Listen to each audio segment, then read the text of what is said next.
It's locked, all right.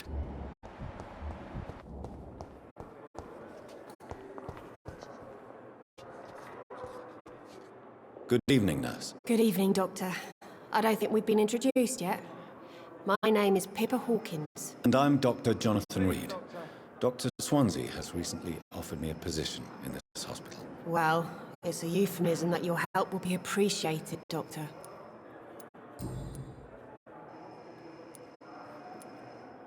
How is the Pembroke staff coping with the epidemic? Well, not well. Milton, the ambulance driver, is even more grumpy than usual, especially concerning doctors.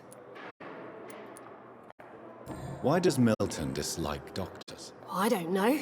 Just ask him. But be warned, Milton is not the chatty type. Why is Milton grumpy on a daily basis? Is it just an act? Milton's not the kind of man who's bothered about a bad reputation, whether he deserved it or not.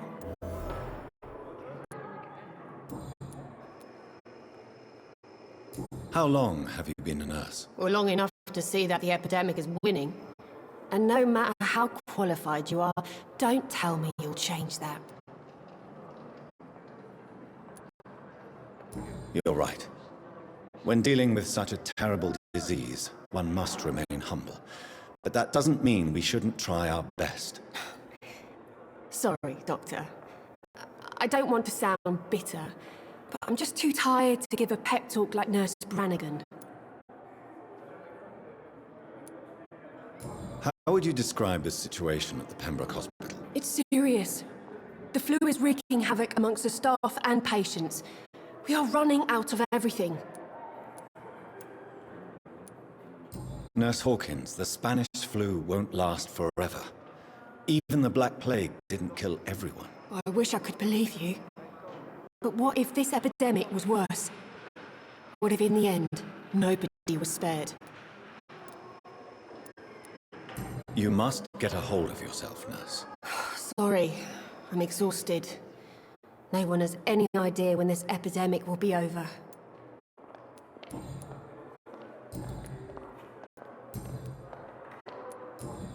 Goodbye, Nurse Hawkins.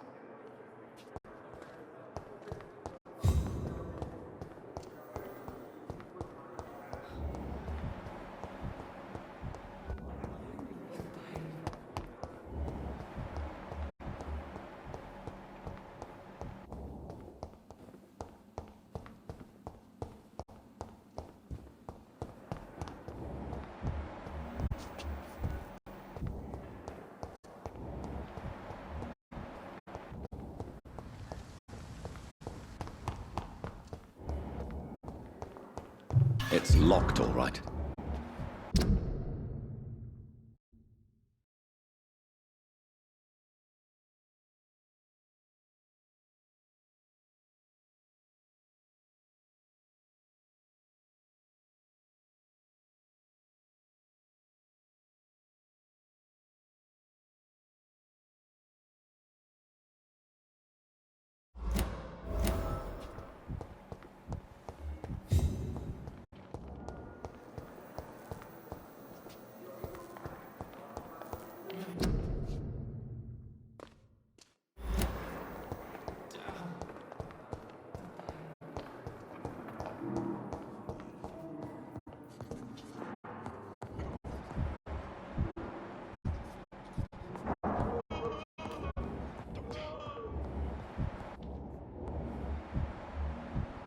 My boy, will this shift never end?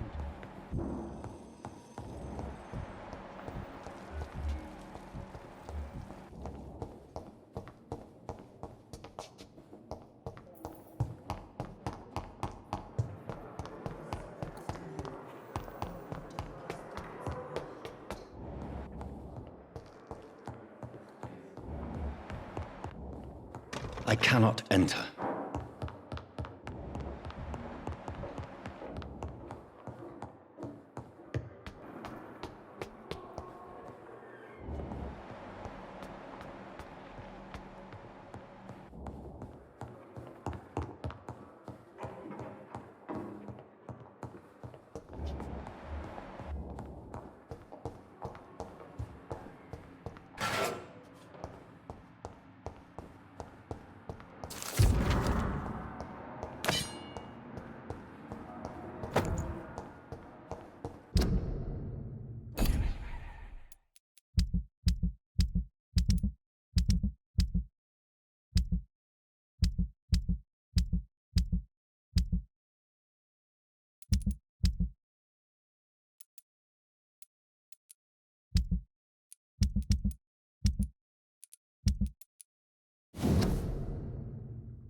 It's locked, all right.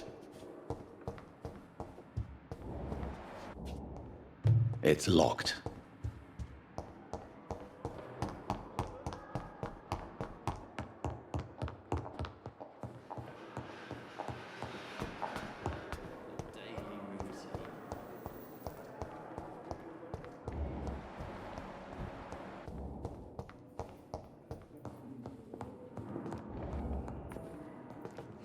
Good evening, Doctor. I believe we're going to be working together. Dr. Reed. Dr. Swansea informed us of your arrival, but I could not dare to believe we'd have such good fortune. Such an honor, sir. Thank you. And you are? I am Thoreau Strickland, Dr. Thoreau Strickland. I'm a great admirer of your work, Dr. Reed.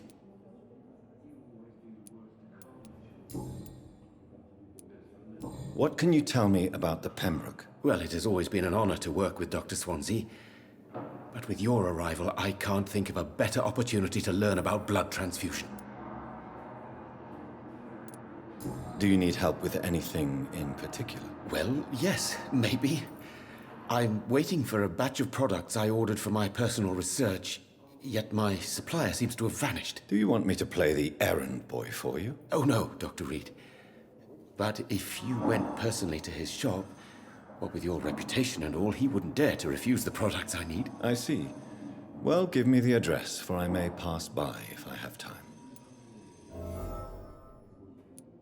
You seem quite optimistic. It's a rare and precious attitude in these difficult times. I'm convinced that this epidemic is a test of endurance and dedication for us men of science. Questions remain about our capacity to resolve the situation. True. Last summer, during the first wave of the epidemic, I used to joke with Milton about the extra work. We're not smiling now. Please, could you tell me something about yourself? I'm a great admirer of your work concerning blood transfusion, Dr. Reed. I run my own experiments. I'm convinced it's the future. I based my technique on my mentor's research. He helped me perfect my method. What is yours? I'd rather not talk about it. For now, it's just theories at first approach. My process is purely experimental and unsuccessful. As long as you're cautious and methodical, you may remain empty-handed, but you won't fail. You're not the first one to warn me, but I am convinced knowledge is the main weapon against the ravages of this epidemic. What made you choose to be a doctor? I'm not ashamed to admit you and your work have inspired me. I am honored to have the opportunity to work by your side.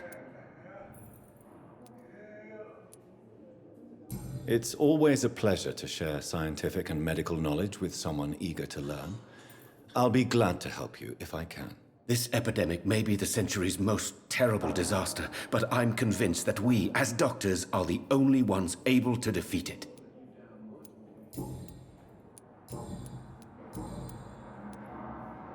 Tell me more about your willingness to experiment with new medical techniques. Harvey Fiddick is a patient suffering from a severe injury that could cripple him if not treated correctly. I'm convinced your blood transfusion technique could help him. What is it you really want? To save him, or to prove your point? Fair question. I want nothing but to save my patient, Dr. Reed. Especially since I know Mr. Fiddick's story. Tell me Mr. Fiddick's story. Our first diagnosis was compromised because Mr. Fiddick lied to us about the real origin of his injury. He first claimed it was an accident. But why would he hide such crucial information from us? Because he is a proud father, ashamed of putting his children at risk because of his own negligence. This personal involvement could also appear to be a lack of impartiality. You must know that a good surgeon must remain neutral. I agree. But that does not excuse Dr. Ackroyd's behavior, a man who did not even take time to converse with his patient. Do you think keeping his distance was a mistake? All I know is that I'm taking care of human beings with desires, hopes, and fears. Not some biological machine comprised of blood, bones, and flesh.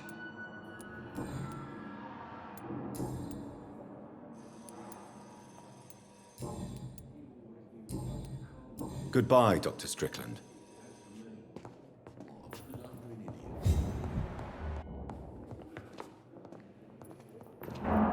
Good evening, sir. I'm Dr. Reed. I believe we're going to be colleagues. Reed? Yes, I've been informed about your arrival. I'm Waverly Ackroyd. Welcome aboard, I suppose. Does my arrival inconvenience you in some way, Dr. Ackroyd? Let us just say that I don't particularly share Dr. Swansea's enthusiasm for hiring you. What we need here are reliable professionals, not overrated dabblers.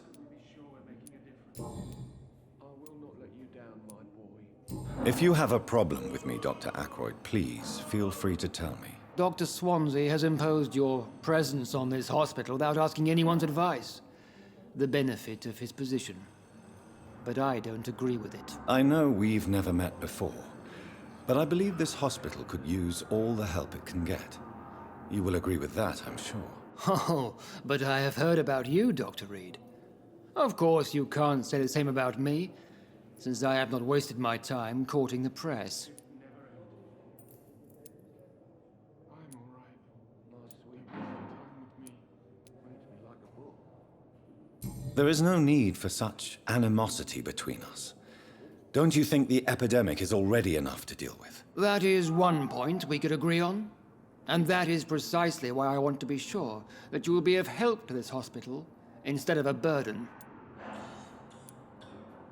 Since your tenure in this hospital is longer than mine, perhaps you can tell me more about this place. Let's just say I'm tired of the carelessness around me. I have always respected the skills of Dr. Swansea, but over time his enthusiasm has become displaced. Carelessness? Exactly what are you talking about? We're here to save lives. The people who trust us are not volunteering for experimentation. They're here to be healed. I don't intend to run any radical experiments, Doctor. Even if I, as any good practitioner should, express an interest in pushing the boundaries of medical research. Modern medical methods were created through audacity and ego. But there are rules in our line of work, and they're here to protect our patients. Tell me, Waverly, what do you think of Dr. Strickland's enthusiasm for his experimental research? Strickland is playing with his patients' lives for pride and glory. Now that, sir, is unethical. Are you thinking about something in particular? Harvey Fiddick needs delicate surgery. I believe we should stick to the usual procedure, but my young colleague obviously disagrees. Why do you wish to lead this surgery? I strongly believe that Mr. Fiddick should not be butchered to test an unproven procedure.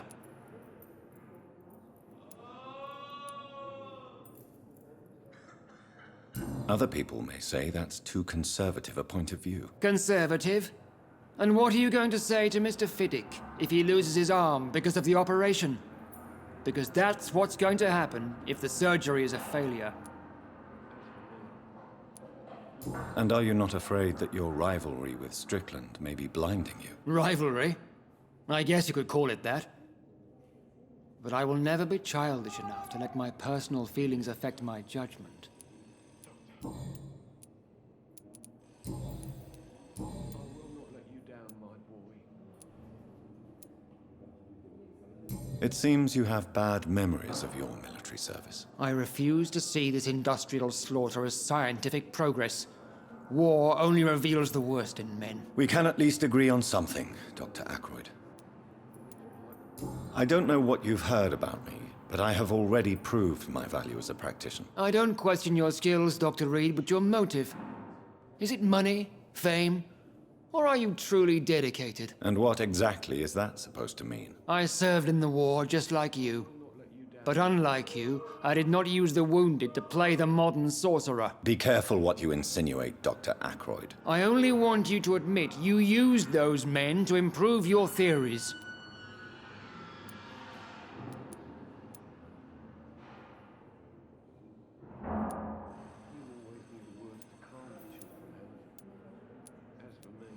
Knowledge has always been and will remain our main weapon, and it has always come at a price. And personal initiative. It is not a question of initiative, it is a question of integrity. These men and women have put their faith in us, Dr. Reed. Thank you for your time. We'll talk later.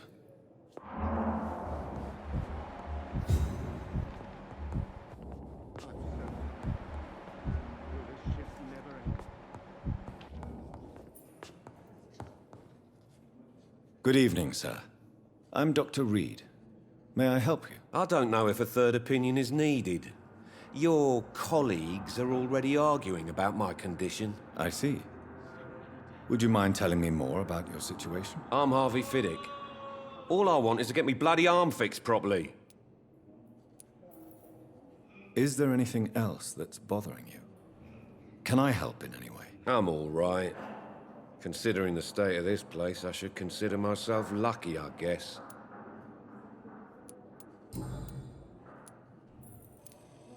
Tell me about the doctors who are arguing about your case. Strickland and Aykroyd. They both want the best for me, but there's a lot of pride there. Doctors are no different from carpenters, it seems. What do you mean? I often had professional arguments with rivals on a building site. Difference is, I disagreed about wooden nails, not flesh and bones. Are you satisfied with your treatment here? Well, it's clear that I've chosen a bad time to be injured.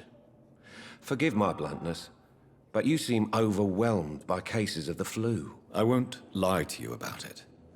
I'm afraid we are. Are you sure you don't want to operate yourself, Dr. Reed? I have the feeling you're very capable. And your colleagues seem to think so too. In other circumstances, you would be right. But for now, I don't think I can take on the responsibility. My apologies.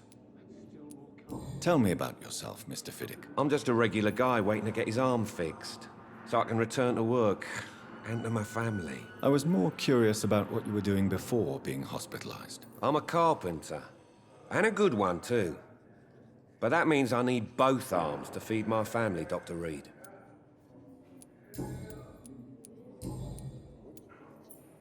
Tell me about your injury, Harvey.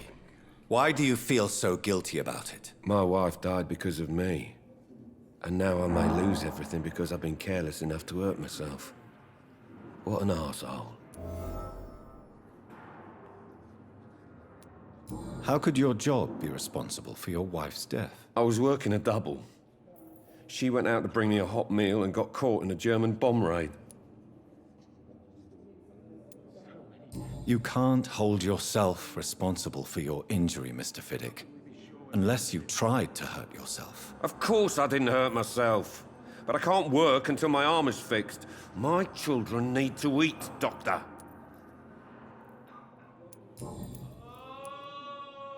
Tell me more about the death of your wife, Harvey. 1915. I was in the army, building workshops for the Royal Flying Corps. Helen was happy I wasn't sent to the front. What happened? The Germans sent Zeppelins to bomb the construction site, but they missed their target. My wife was bringing my dinner when the bombs fell.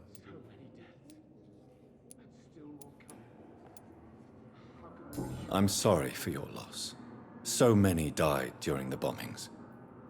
I served in France and witnessed the carnage there. I would like to say that she didn't suffer. Truth is, I have no idea. I just know that I'm all that me kids have. Poor little bleeders. How are your children after losing their mother? They were smaller then. The only good thing about this is my Helen didn't bring them with her that night.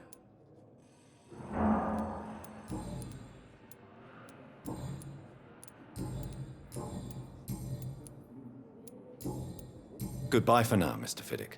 I'll see you later. My sweet girl.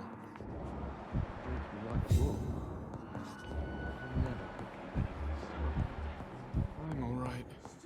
Don't waste your time with me. Good evening, madam. Can I help you? It's my son who needs you, sir. I'm Dr. Jonathan Reed. How can I help your son? I'm Beatrice Goswick, mother of Mortimer Goswick. Could you check on him, please, Dr. Reed? I've heard much of your talents as a physician. What can you tell me about yourself, Mrs. Goswick? Not much to say. Just take care of my Mortimer and I'll cover all the expenses. That's all that matters.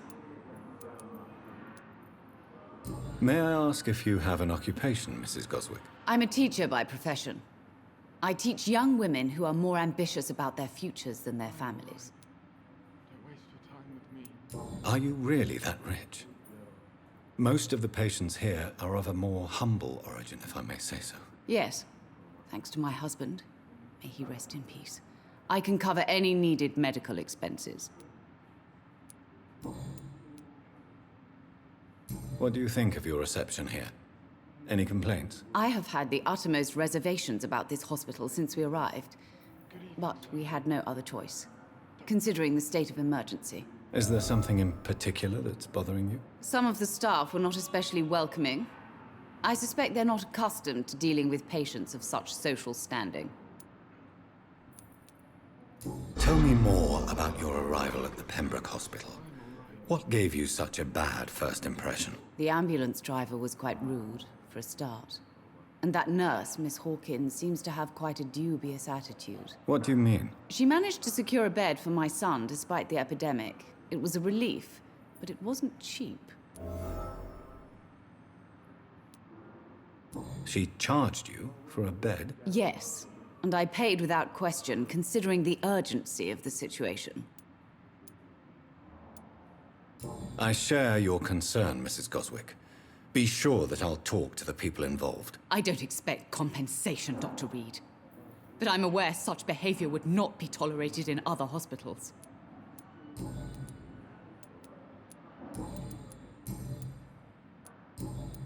Goodbye, Mrs. Goswick.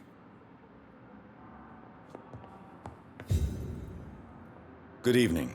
I'm Dr. Reed. Can I help at all? No, Really? Why are you here, then? I don't want to talk. My throat hurts too much. I suppose that this pain is the reason you're here. Is someone taking care of you? Yes. And no. Could you at least tell me your name, sir? Mortimer. Mortimer Goswick.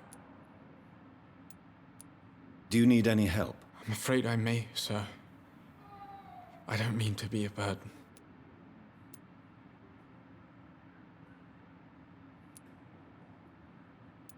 I will see you later. Why did your mother have you hospitalized here? She seems convinced this is a bad hospital. My mother just wants the best for me. She won't rest while I'm here. She'd go all the way to hell and back to help me.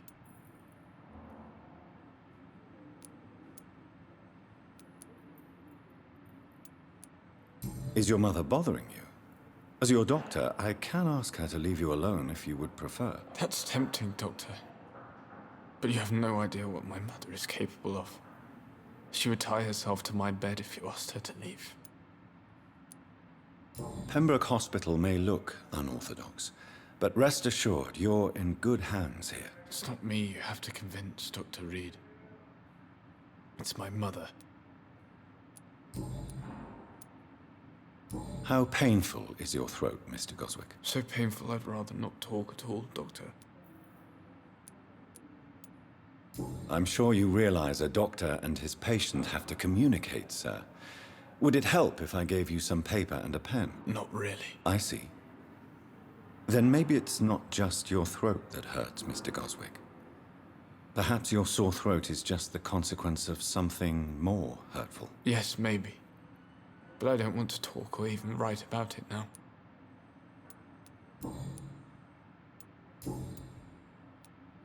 Tell me about yourself, Mr. Goswick. I don't want to talk, Doctor. I have to go now, sir. But don't hesitate to contact me if you need any help. Good evening, sir. Doctor. Good evening, Doctor. How is my son doing?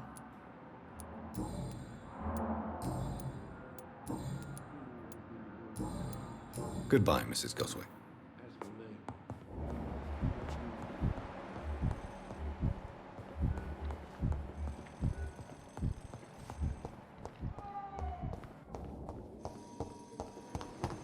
Thelma Howcroft said she was being watched by vampire hunters. Where are they hiding? Seen things that no I should one... investigate. Good evening. I'm Dr. Reed. Always a pleasure to meet a colleague, sir. Especially when he was supposedly dead. A colleague.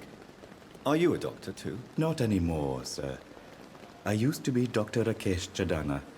Now, I'm just Mr. Chadana, pawnbroker and humble guardian of this morgue. What do you mean, you used to be a doctor? Was your license revoked? No, sir. It is just that I like to be precise. I run a little pawn shop while taking care of the dead. But I used to be a real doctor.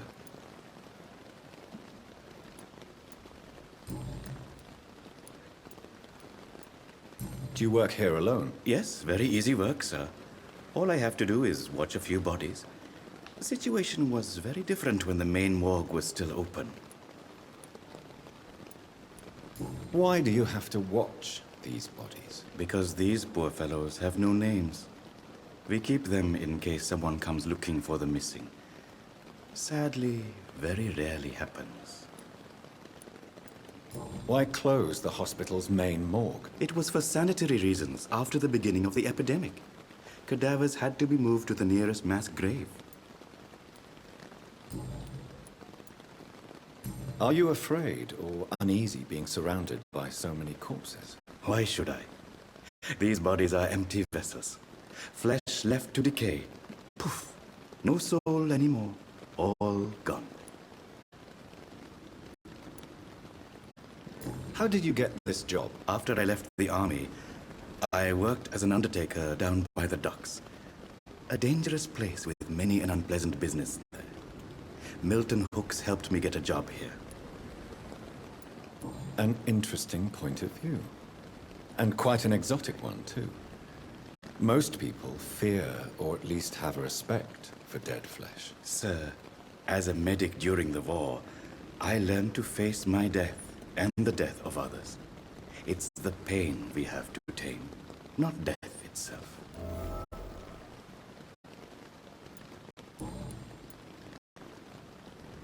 Have we met before?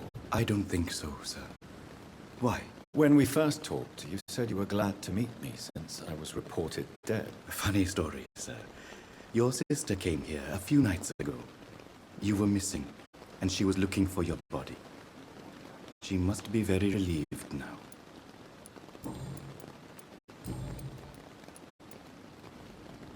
A pawnbroker? I expect you get all types of people here. Yes, sir. All kind of people. For I sell all kind of goods. What kind of goods? With the quarantine, it's not always easy to buy things. So I trade. I exchange. Some people sell, some others buy. I like to help.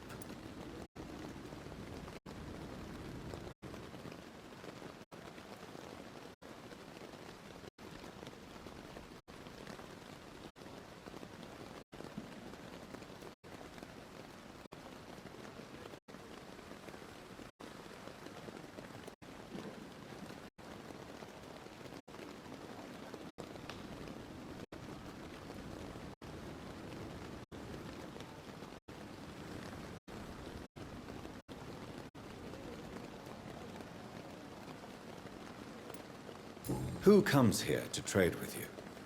It's very unhygienic, even unsafe. Diseases can spread. For the customers, for the hospital. I'm very cautious, sir. I've been a doctor, remember? And all my clients are good people.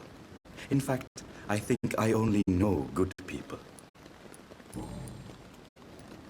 Since you're not afraid of dying, do you believe in life after death, Rakesh? No.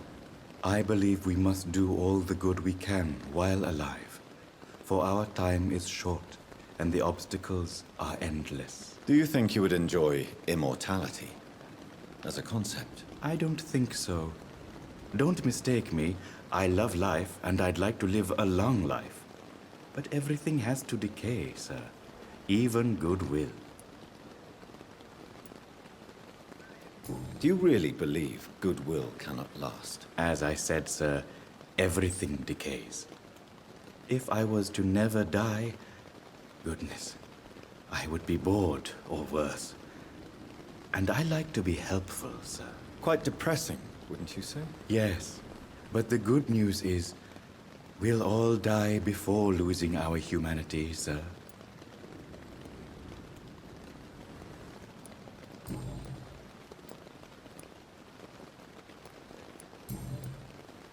Goodbye, Mr. Chidana.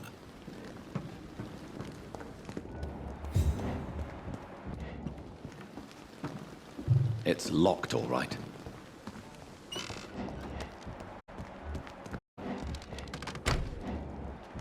I'm sorry you ended up on my plain and cold medical bench, sir.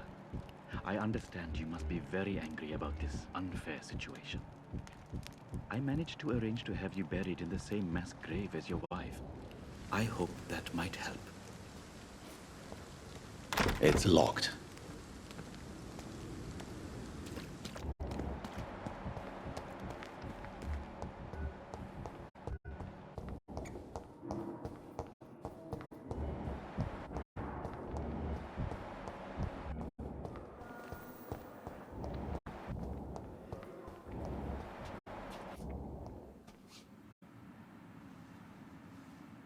You don't mind if I search your pockets, do you, sir?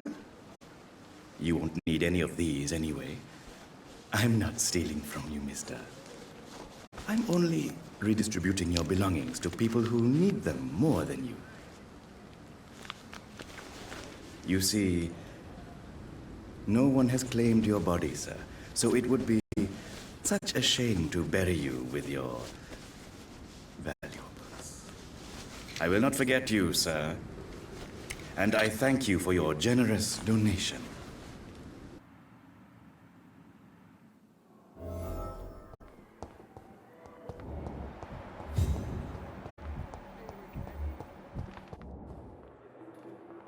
Good evening, Nurse Hawkins. Good evening, Dr. Reed.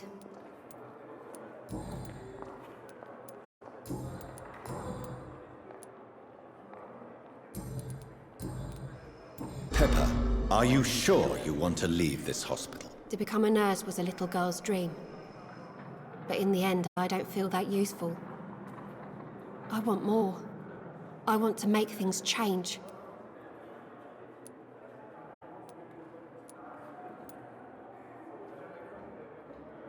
But you're doing something important here.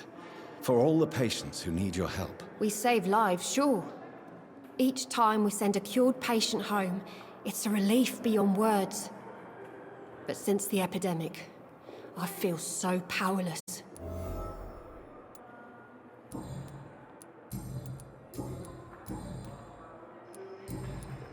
Goodbye, Nurse Hawkins.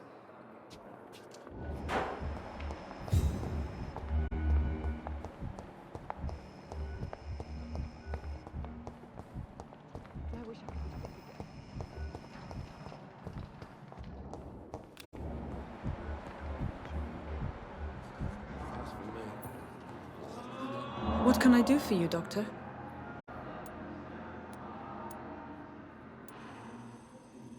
Thank you, Nurse Crane.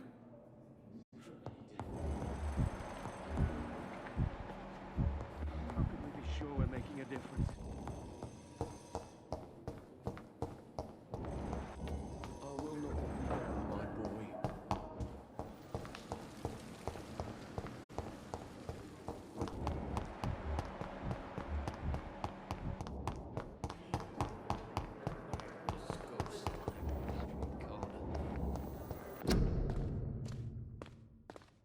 Daily routine.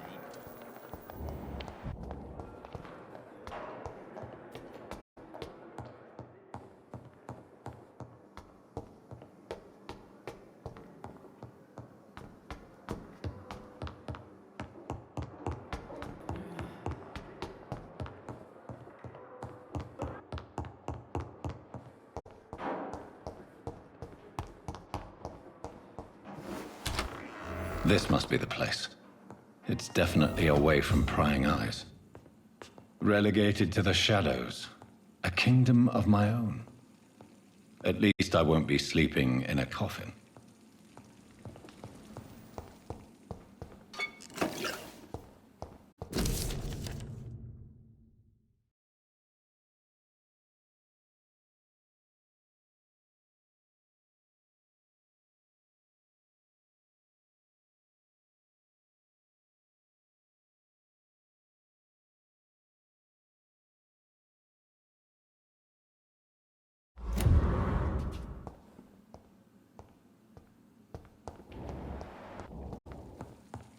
The flower's dying.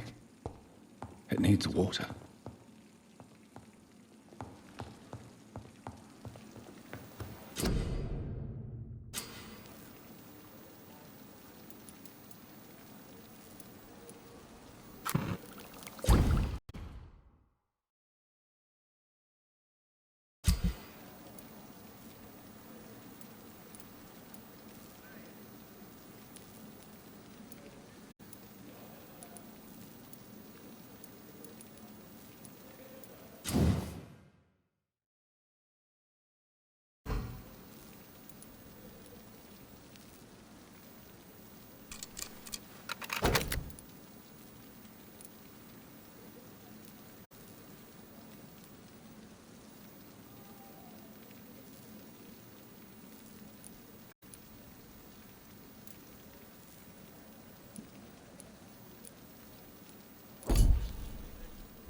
William Bishop's blood is much more unstable than human blood and shows extensive mutation. But this is not what happened to me. I must keep on searching. The sun is about to rise. I can feel it. I'll continue tomorrow night. I have so much time now.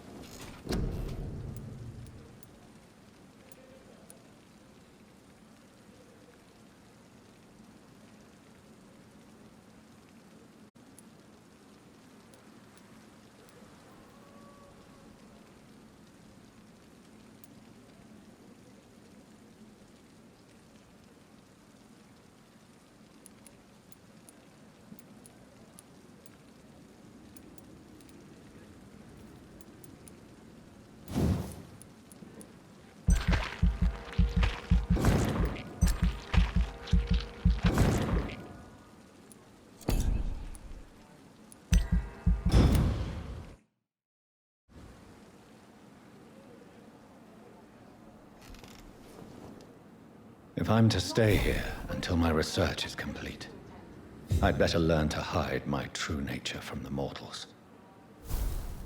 But what about my thirst for blood?